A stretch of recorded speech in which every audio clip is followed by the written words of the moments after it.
Wall Street lost ground on Tuesday as investors closed the book on a remarkable year for equities. The U.S. stock market was powered to record highs by the twin engines of the artificial intelligence boom and the U.S. Federal Reserve's first interest rate cuts in 3.5 years. For the last trading session of 2024, the Dow Jones Industrial Average slipped marginally, while the S&P 500 dropped 0.4% and the Nasdaq fell 0.9. But for the entire year, the Dow advanced 13%, while the S&P jumped 23%, and the Nasdaq surged nearly 29%. It is the home of the Magnificent Seven mega-cap technology stocks, which had a solid 2024, led by AI chipmaker Nvidia, which soared 170%.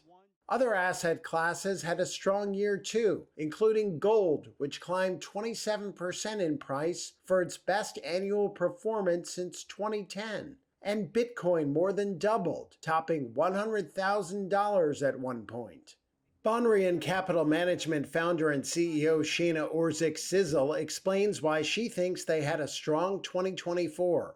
Bitcoin's really a risk asset. Actually, crypto in general is what I consider a risk asset. It's a benefactor of the desire to take on risk, as we have had the Fed cutting rates and favorable economic conditions. That's favorable for risk assets.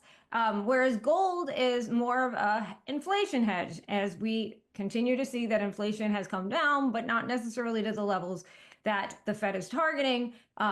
Gold plays an important role in hedging against inflation. So they're actually playing two different roles and complementary in many ways. She remains positive on both assets for 2025, but favors Bitcoin.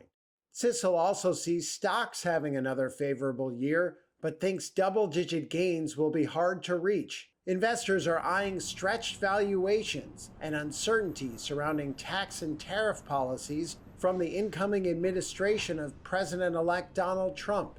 And financial markets are now pricing in about 50 basis points of additional interest rate cuts from the Federal Reserve in 2025.